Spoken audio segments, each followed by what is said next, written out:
In this video, we're going to be talking about magic systems, how I'm designing mine for my current graphic novel, how I've designed them in the past for fantasy novels, what the scope of hard magic and soft magic systems really is, and how it's used across literature and media and really great stories, and maybe a little bit more. Maybe we'll talk about what I ate for breakfast.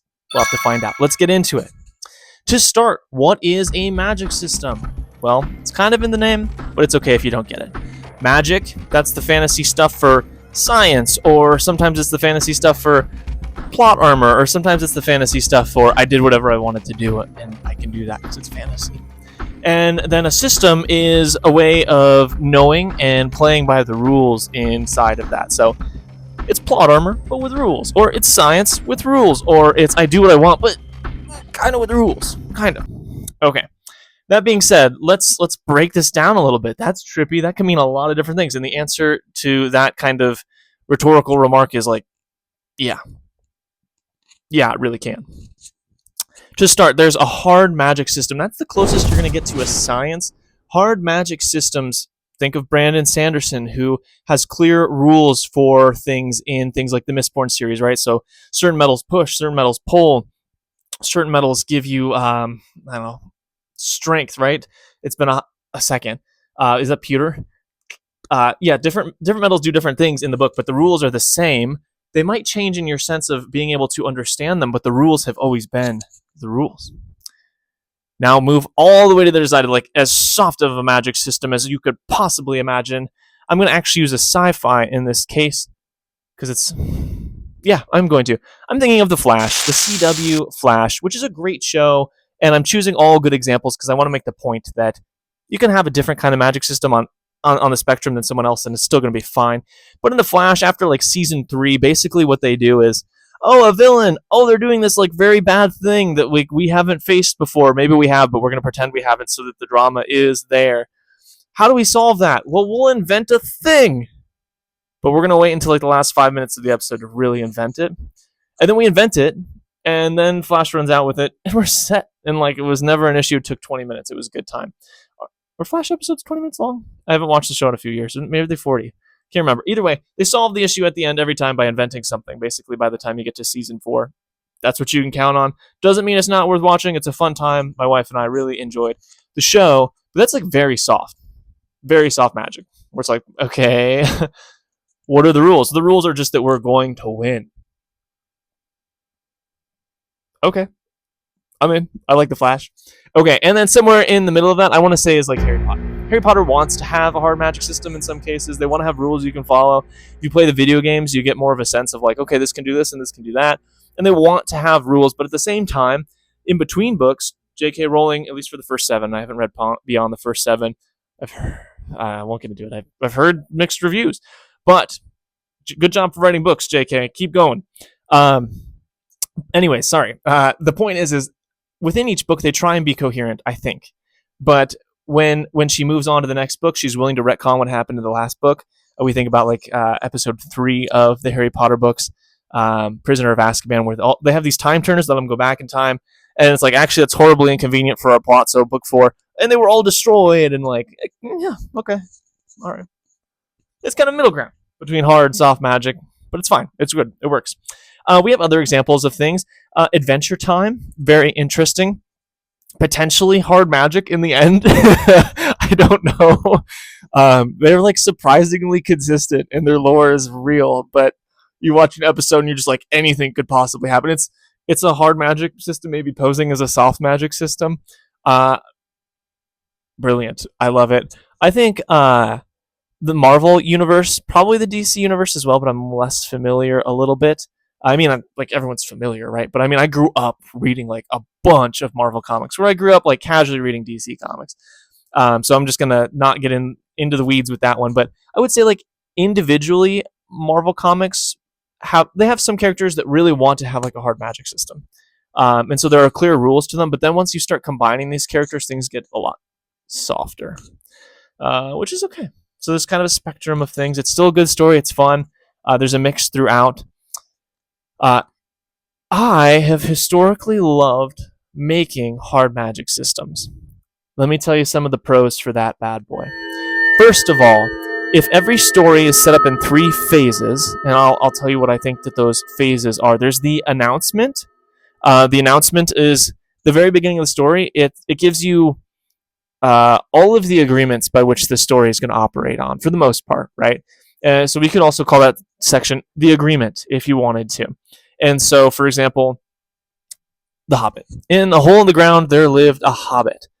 To start off, we're being told very clearly, if you begin to read this, we're agreeing that we're going to be talking about a fantasy character, right? And then we get the unexpected party with the dwarves, and like, it's still very early on in the book. We're like, oh, if you agree to read this, you're going to be talking about a band of wandering dwarves who want to take their homeland back from a dragon.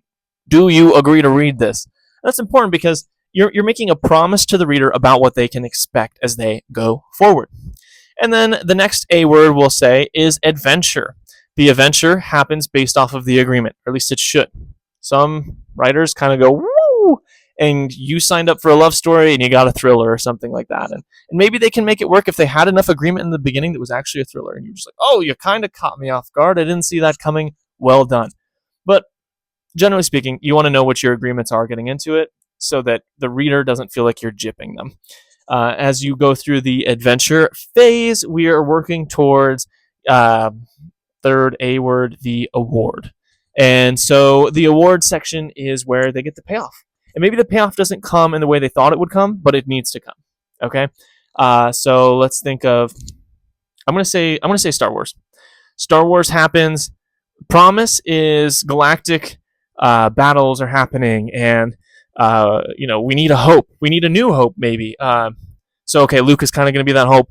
Progress is like, can Luke do it? Can he pull it off? Episode 5, he loses his arm. We're like, maybe not. Maybe we need to address this a little bit. Maybe it's Leia, and like maybe we're gonna get the promise still, but it's different. And then Luke goes like full angry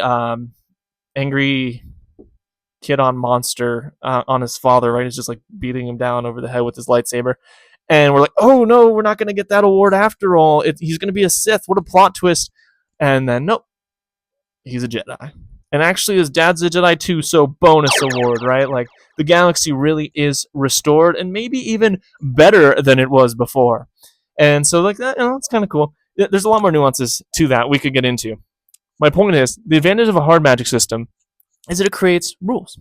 It announces agreements, right? It says what the story can be about. And then you can break those agreements in really fun ways.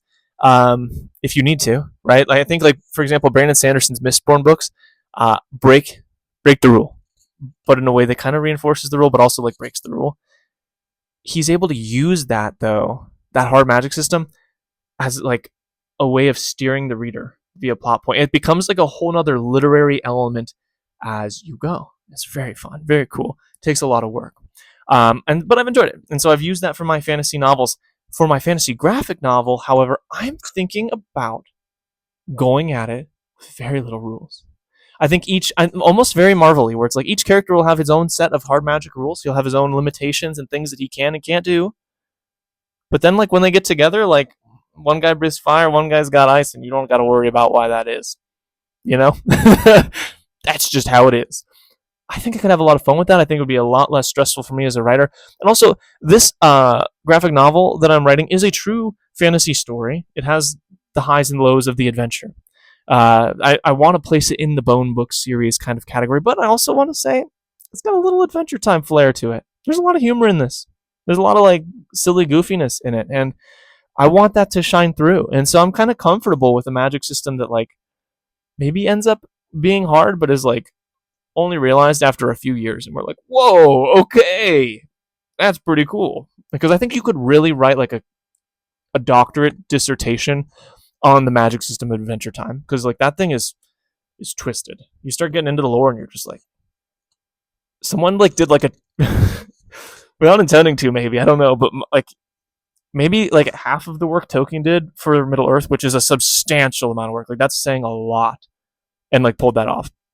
So, anyways, hard system, soft system, whole spectrum in between. You don't have to just like be one. You don't have to. Everything is math, or there's no such thing as math. It's all relative. You can be a little bit of both in your fantasy system. That's totally okay.